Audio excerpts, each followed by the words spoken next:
नमस्कार मित्रांनो, मी रोशन पाटील म्हणजेच तुमचा दहीहंडीवाला. मित्रांनो, दहीहंडी म्हणजे वेळ, दहीहंडी म्हणजे प्रेम. आणि पावसाची पहिली सर पडली की आपल्याला एका सणाची आठवण येते, तो म्हणजे दहीहंडी. आणि या दहीहंडीसाठी मुंबईत अनेक मंडळाचे सराव शुभारंभ चालू झाले आहे. तर तेच पाहायला आज आपण आलो आहोत ठाणे येथील वाघा इस्टेटमधील सीपी तलावचा राजा गोविंदा पथक या मंडळाला भेट देण्यासाठी. तर पुढील त्यांच्या मंडळाची माहिती जाणून घेऊया त्यांच्या सदस्यांकडून. नमस्कार दादा. नमस्कार. सगळ्यात आधी दहीहंडीचे वेबसाईट चालू झाले, कसं वाटतंय? दहीहंडीचे दिवस चालू झाले तर खूपच छान वाटतंय.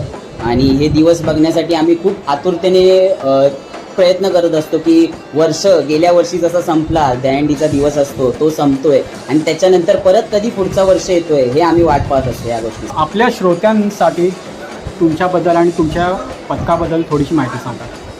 श्रोत्यांसाठी बोलायचं झालं आणि पथकासाठी बोलायचं झालं तर खूपच मेहनत घेतलेली आहे या पथकासाठी.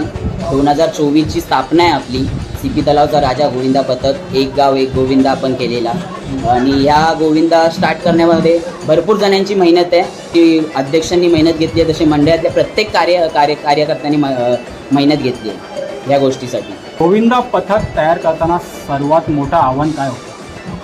आव्हान असं काही मोठं नव्हतं आमच्यासाठी, कारण की ह्या समोर जे पोरं होती त्यांनीच आम्हाला पाठिंबा बळ दिला की आपण एक गाव एक गोविंदा करूया आणि एक नाव मोठं करायचा प्रयत्न करूया की सीपी तलावचा राजा गोविंदा पथक जसं ठाण्यात आहे तसं मुंबईपर्यंत कसं जाता येईल आणि ऑल ओव्हर कुठे मुंबईच्या पण बाहेर जाता येईल तेवढा आपण प्रयत्न करणार आहे.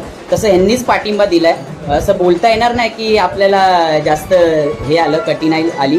सगळ्यांचा यांचाच पाठिंबा आहे आपल्याला. कोच म्हणून टीममध्ये गोविंदा पथकामध्ये सर्वात मोठी जबाबदारी असते. टीमला तयार ठेवण्यासाठी तुम्ही काय करता?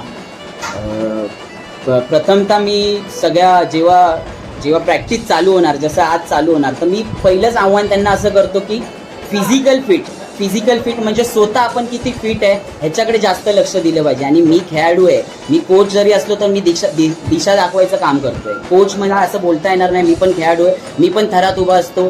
कोच असं बोलता येत नाही, पण मी त्यांना एक दिशा दाखवतो की तुम्ही पहिल्यापासून फिट राहा. जेव्हा आपला सराव चालू होतोय तर फिजिकल फिट, प्रत्येकाने आपली फिटनेसवर लक्ष दिलं पाहिजे. हा फिटनेसचा खेळ आहे. ह्याच्यासाठी मी त्यांना आव्हान करतो की तुम्ही प्रत्येकजण फिट राहा. फिट असेल तर सगळे थर व्यवस्थित, आपले थर व्यवस्थित लागणार, आपले थर व्यवस्थित चढून उतरणार. कधी कधी असं वाटतं की थर लागताना अपघात होईल किंवा इजा होईल, तर त्यावेळी तुम्ही काय करता? अपघाताचा प्रश्न आला तर आम्ही जेव्हा आता आज सराव चालू होणार आहे, आमचा सराव चालू होऊन जेव्हा दहीहंडी असते, दहीहंडीच्या दुसऱ्या दिवसापर्यंत आमचा विमा असतो.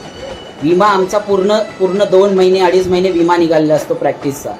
हे प्रॅक्टिसचा. आणि गेल्या वर्षीचं सांगायचं झालं तर आमचा 0 अपघात होता. जेवढे आम्ही प्रॅक्टिस करून घेतलेली, प्रॅक्टिस सराव का करतो, कारण की आपण तो 0 अपघात झाला पाहिजे, त्याच्यातनं एकही चुकी होता कामा नये आणि एकही पोरगा इंज्युअर होता कामा नये. आणि मंडळ त्याचा पूर्ण हे करून घेतं. त्या पोरामागे अपघात विमा त्याचा स्टार्ट टू एंड, म्हणजे जेव्हा प्रॅक्टिस चालू होते एकूण एक जेवढे मंडळात पोरं आहेत तेवढी पोरांचा विमा आपण सगळ्यांचा काढतो. लोक अनेकदा बोलतात की दहीहंडीच्या थरामधला जो सगळ्यात वर असतो की तो सगळ्यात मेन असतो. तर मला कोचच्या भूमिकेतून सांगा की तुमच्या मते थरामधला सगळ्यात महत्त्वाचा व्यक्ती कोण असतो? थरामधला महत्त्वाचा व्यक्ती असा कोण नसतो. जो खाली हात घेऊन वरती हात देऊन उभा असतो ना खाली, तो पण आपल्याला तितक्यात महत्त्वाचा आहे. आणि जेवढा वरती चढतो ना तो पण आपल्याला तितकाच महत्त्वाचा आहे. मग त्याच्यासाठी कोण महत्त्वाचं आणि कोण नाही. तुमच्या मंडळातर्फे काही सामाजिक उपक्रम किंवा सामाजिक कार्य राबवले जातात? ह्याच्या पुढे आम्ही विचार खूप केलेला आहे. रक्तदान शिबिर आहे, जसं की अनाथ लोकांना जेवण, कपडे वगैरे हा सगळा विचार केलेला आहे. जसं की आमचा यावर्षीचा एम आहे, यावर्षी आम्ही 9 थरायचा प्रयत्न करणार आहे. तो एम सक्सेस झाला ना तर आम्ही पुढचा विचार भरपूर केलेला आहे. जसं की वरचे 3 टॉपर आहेत, आपले टॉपर लोकांचा पूर्ण म्हणजे शाळेचा जो खर्च असतो वर्षभराचा तो आपण केला जातोय. हे सगळा विचार आपण मंडळातर्फे केलेला आहे. दहीहंडी म्हटलं की अपघात होतात आणि काही दहीहंडी पथके अशी असतात की ती शेवटच्या दिवशी फक्त पैसा मिळावा यासाठी 3-4 थर 5 थर लावून मग त्यामुळे अपघात होतात. आणि त्यामुळे कुठेतरी जी मोठी पथके असतात त्यांना कुठेतरी गालबोट लागतं, त्यांच्या प्रॅक्टिसला कुठेतरी गालबोट लागतं. तर अशा पथकांना तू काय सांगशील? अशा पथकांना सांगायचं एकच आहे, जेवढी तुमची क्षमता आहे तेवढेच थर लावा आणि तुम्ही जेवढी प्रॅक्टिस केली आहे, जेवढी प्रॅक्टिसला तुमचे थर लागलेत तेवढेच थर लावायचा प्रयत्न करा. जर पैशाचा मागे जाल आणि कुठेतरी एक चुकी झाली आणि अपघात होऊन बसेल तर खूप मोठा प्रॉब्लेम आहे. त्यामुळे म्हणून जेवढी क्षमता आहे आणि जेवढी आपण प्रॅक्टिस केली आहे तेवढेच थर लावा, एवढंच माझं आव्हान आहे त्यांना. तर आपण एक रॅपिड फायर क्वेश्चनचा एक राऊंड घेऊया. ना मला सांग, क्रिकेट की दहीहंडी? ऑफकोर्स दहीहंडी. गर्लफ्रेंड की दहीहंडी? दहीहंडी. रेन डान्स की दहीहंडी डान्स? दहीहंडी डान्स. मॉर्निंगची प्रॅक्टिस की नाईटची प्रॅक्टिस? नाईटची प्रॅक्टिस.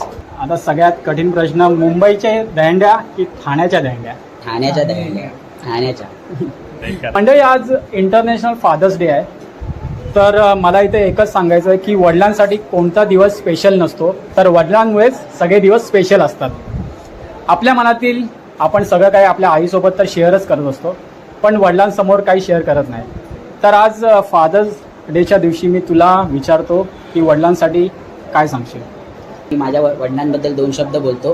ते पण एक खेळाडू आहे आणि मी पण एक खेळाडू आहे. त्यांनी मला घडवलंय आणि त्यांच्यामुळे मी आज इथे उभा आहे. त्यांच्या शिकवणातनंच मी आज उभा आहे. म्हणून मी इकडे उभा आहे आणि चांगलं जे पोरांसाठी करू शकतो ते मी करण्याचा प्रयत्न करतोय. आणि त्यांनी पण केलं ह्याच्या अगोदर. ते पण आत्ता पण खेळाडू आहेत आणि मी पण खेळाडू आहे. तर फादर्स डे बद्दल एवढंच सांगेल, सगळ्यांनी आपल्या फादरची काळजी घ्या आणि त्यांचा पुरेपूर ना मी बोलू शकतो की त्यांचा रिस्पेक्ट करा त्यांची. तर मंडळी, हे होतं ठाण्यामधील सीपी तलावचा राजा गोविंदा पथक. पुढच्या भागात भेटूया एका नवीन मंडळासोबत. तोपर्यंत जय हिंद, जय महाराष्ट्र, जय गोविंदा.